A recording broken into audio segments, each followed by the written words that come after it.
Hi everyone, मैं गौरव कुमार और स्वागत करता हूँ हमारे इस चैनल ग्रीशा एकेडमी में। और आज हम पढ़ने वाले बच्चों महाराष्ट्र स्टेट बोर्ड की 9th स्टैंडर्ड की ज्योमेट्री और 9th स्टैंडर्ड की ज्योमेट्री में चैप्टर नंबर 5 क्वाड्रिलैटरल हमने स्टार्ट किया था।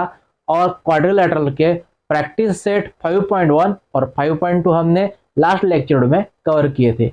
इस लेक्चर में हम कवर करने वाले हैं प्रैक्टिस सेट 5.3।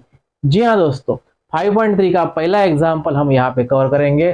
पहला एग्जाम्पल, सेकंड एग्जाम्पल हम इस लेक्चर में कवर करने वाले। चलिए दोस्तों, बिना किसी देरी के स्टार्ट करते हैं हम example number first, that is the diagonal of rectangle ABCD intersect at point O. यहाँ पे आपको एक रेक्टेंगल दिया हुआ है एबीसीडी। इस रेक्टेंगल की जो डायगोनल है that is diagonal AC and diagonal BD यहाँ पे इंटरसेक्ट होती है एट पॉइंट ओ, ऐसा आपको गिवन है। If AC is equal to 8 centimetre, आपको ये जो AC है डायगोनल AC आपको 8 सेंटीमीटर दी है, देन फाइंड BO। आपको ये जो BO डायगोनल है दैट इज BD डायगोनल है, BD डायगोनल के हाफ है BO, तो BO भी आपको फाइंड करना है। And after that angle CAD, after that angle CAD, ये एंगल यहां से लेके यहां तक आपको एंगल दिया है 35 degree. Then find angle ACB आपको मतलब यहां से लेके यहां तक ये वाला एंगल आपको फाइंड करना है। ठीक है, तो सबसे पहले हम लिखेंगे quadrilateral ABCD is a rectangle. Quadrilateral ABCD is a rectangle. ठीक है, and we know that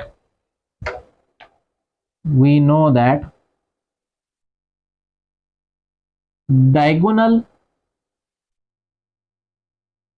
of a rectangle are equal। ठीक है, ABCD ये रेक्टेंगल है और उस रेक्टेंगल की जो डायगोनल रहती है, कोई भी आप रेक्टेंगल लीजिए, रेक्टेंगल की डायगोनल क्या रहती है, इक्वल रहती है। मतलब यहाँ पे डायगोनल है AC एंड BD, तो AC is equal to BD रहेगा। AC इज इक्वल टू क्या रहेगा, BD रहेगा, because diagonals of a rectangles are congruent. But AC is equal to 8 centimetre. यदि AC यहाँ पे 8 सेंटीमीटर रहता है तो आपका BD जो है BD भी क्या रहेगा, 8 सेंटीमीटर रहेगा। ये जो B से लेके D तक है, B से लेके D तक डिस्टेंस 8 सेंटीमीटर है। बट BO या फिर आप यहां पे लिख सकते हैं O is the mid point of BD and AC। O क्या है, O AC एंड BD को इंटरसेक्ट जहां पे होता है उस पॉइंट को नाम है O। तो O is the midpoint of diagonal AC and BD. Therefore, BO is equal to half BD। BO का डिस्टेंस BD के डिस्टेंस के क्या है, हाफ है, आधे है। तो BO is equal to half into BD है आपकी 8 सेंटीमीटर, तो BO रहेगा हाफ, 8 के half that is 4 centimetre. BO आपको यहाँ पे मिल चुका है। आपको BO फाइंड करने को कहा था, तो BO रहेगा 4 सेंटीमीटर। ठीक है, ये हो गया पहला पार्ट। अब आपको एंगल ACB फाइंड करना है। ठीक है, तो हम यहाँ पे लिखेंगे in quadrilateral ABCD, in quadrilateral ABCD AD parallel BC। ABCD ये रेक्टेंगल है और we know that opposite sides of rectangle are congruent and parallel. मतलब AD को पैरेलल है यहाँ पे BC, AD को पैरेलल BC है, और हम यहाँ पे कहेंगे AC is a transversal and AC is transversal.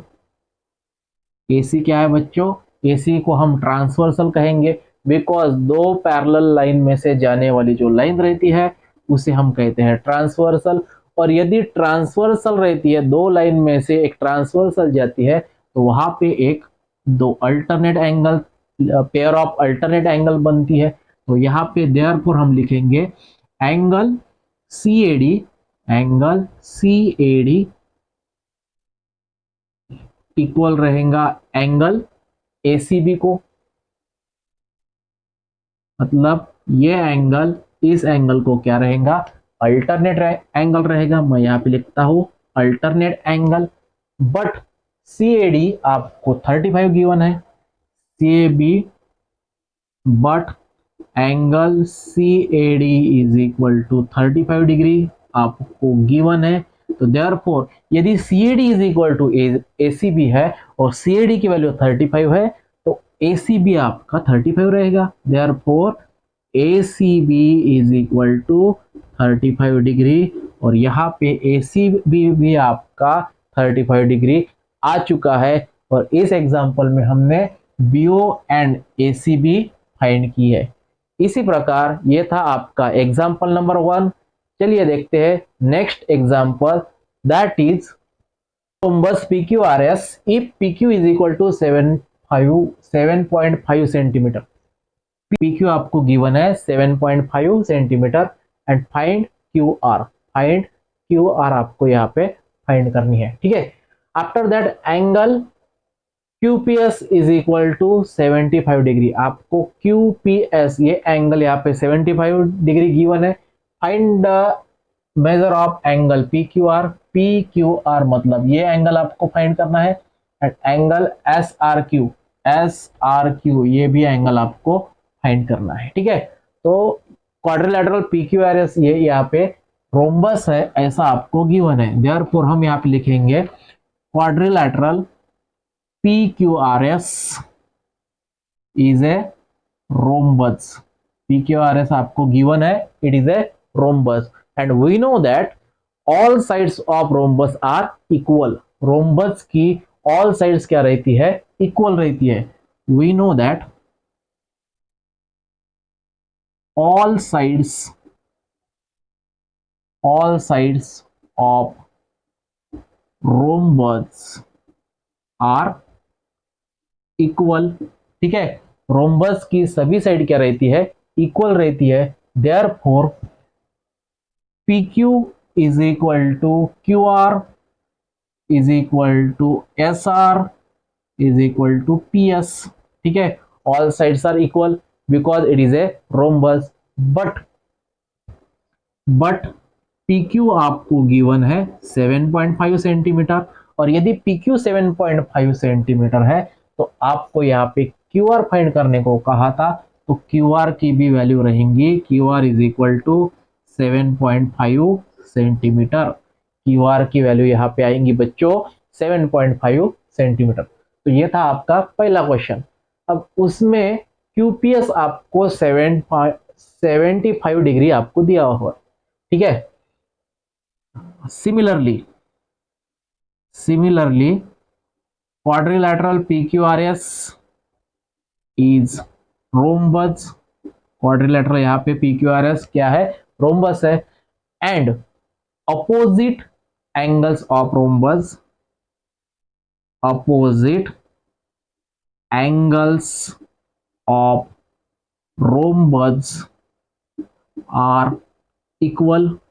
Opposite क्या रहते हैं, एंगल इक्वल रहते हैं। देयरफॉर एंगल QPS को इक्वल रहेगा एंगल SRQ, ठीक है। एंगल QPS को इक्वल रहेगा SRQ, बट एंगल QPS आपको 75 डिग्री गिवन है। यदि QPS 75 डिग्री है तो एंगल SRQ भी 75 डिग्री ही रहेगा, मतलब आपको यहाँ पे SRQ की भी वैल्यू 75 डिग्री मिलनी है, ठीक है। And after that angle PQR आपको फाइंड करना है, तो हम यहाँ पे लिखेंगे we know that angle PQR plus angle QRS या फिर आप QPS भी लिख सकते हैं। QPS is equal to 180 degree because sum of adjacent angle of a rhombus is 180 degree. Therefore angle PQR plus QPS की वैल्यू आपको गिवन है, दैट इज QPS आपका 75 डिग्री है, QPS is equal to 75 degree, तो QPS की जगह हम 75 लिखेंगे is equal to 180, angle PQR is equal to 180 minus 75, that is angle PQR is equal to आएगा आपका 105।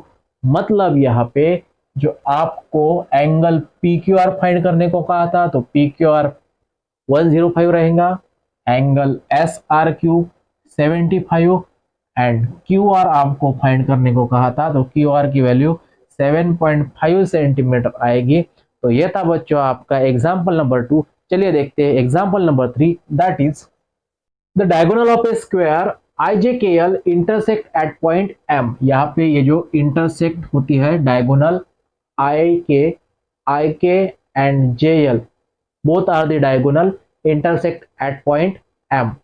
Find the measure of angle IMJ, that is IMJ आपको यहाँ पे फाइंड करनी है, ठीक है। आफ्टर दैट JIK भी आपको फाइंड करनी है and LJK, that is LJK।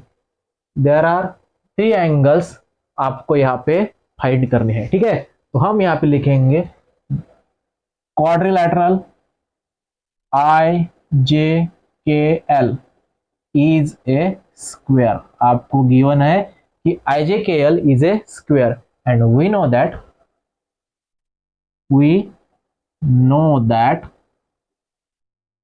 diagonal of a square bisect each other at right angle, ठीक है। जो डायगोनल रहती है स्क्वायर की, जो डायगोनल रहती है वो डायगोनल एक दूसरे को राइट एंगल में क्या करती है, बाइसेक्ट करती है, मतलब एक दूसरे को वो क्या रहती है, परपेंडिकुलर रहती है। देयरफॉर IMJ, देयरफॉर हम यहाँ पे लिखेंगे angle IMJ is equal to 90 degree. IMJ आपको फाइंड करने को कहा था तो IMJ यहाँ पे बनेगा 90 डिग्री का, ठीक है। IMJ is equal to 90 degree. After that आपको अभी JIK फाइंड करना है, JIK फाइंड करना है, ठीक है। अगेन हम लिखेंगे similarly each angle of a square is of 90 degree, ठीक है। each angle of a square is equal to 90 degree, ठीक है। स्क्वायर के सभी एंगल क्या रहेंगे, 90 डिग्री के रहेंगे, और यदि स्क्वायर के 90 डिग्री के एंगल अगर रहते हैं तो आपको therefore angle JIL is equal to 90 degree रहेगा, JIL 90 डिग्री रहेगा, और therefore JIK angle JIK is equal to half of angle JIL, ठीक है। ये जो JIK एंगल है ये एंगल JIL के हाफ है, और यदि हाफ होने के कारण angle JIK is equal to half into 90 degree, JIL की वैल्यू 90 डिग्री, तो एंगल JIK बनेगा 45 डिग्री, JIK बनेगा 45 डिग्री, मतलब ये जो एंगल है ये बनेगा 45 degree JIK। After that LJK, that is LJK आपको फाइंड करना है। तो यदि ये जिस तरह ये 45 का हो गया तो सिमिलरली हम यहाँ पे लिखेंगे सिमिलरली एंगल IJK आई जे के की वैल्यू है 90 डिग्री और एल जे के एंगल एल जे के है हाफ एंगल आई जे के, ठीक है, आई जे के एंगल के हाफ है एल जे के, तो एंगल एल जे के रहेगा half into 90 degree that is 45 degree, L J के इज इक्वल टू 45 डिग्री। तो यहाँ पे हमने ये तीन एंगल आपको फाइंड करने को कहे थे, तो इसमें से आई एम जे बनेगा 90 डिग्री का और बाकी के ये जो एंगल है ये बनेंगे 45 डिग्री की। तो इस तरह बच्चों हमने यहाँ पे एग्जाम्पल 3 कवर किया है। चलिए देखते हैं next example. Diagonal of a rhombus are 20 centimetre and 21 centimetre, then find the side of rhombus and its perimeter. आपको यहाँ पे एक ड्रॉ करना है रोम्बस, तो हमने यहाँ पे एक ड्रॉ किया रोम्बस को, दैट इज एबीसीडी, हमने उसे नाम दे दिया।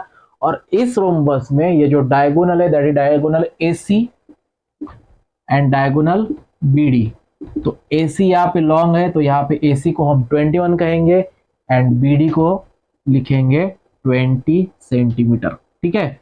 तो ये AC and BD are the diagonals of a rhombus and we know that diagonals of a rhombus are bisect each other at right angle. यहाँ पे ये जो AC एंड BD यहाँ पे ये 90 डिग्री का एंगल बनेगा, ठीक है। AC परपेंडिकुलर BD, AC को परपेंडिकुलर है BD है, तो यहाँ पे 90 डिग्री का एंगल बनेगा। तो मैं यहाँ पे लिखता हूं क्वाड्रिलैटरल ABCD इज रोम्बस।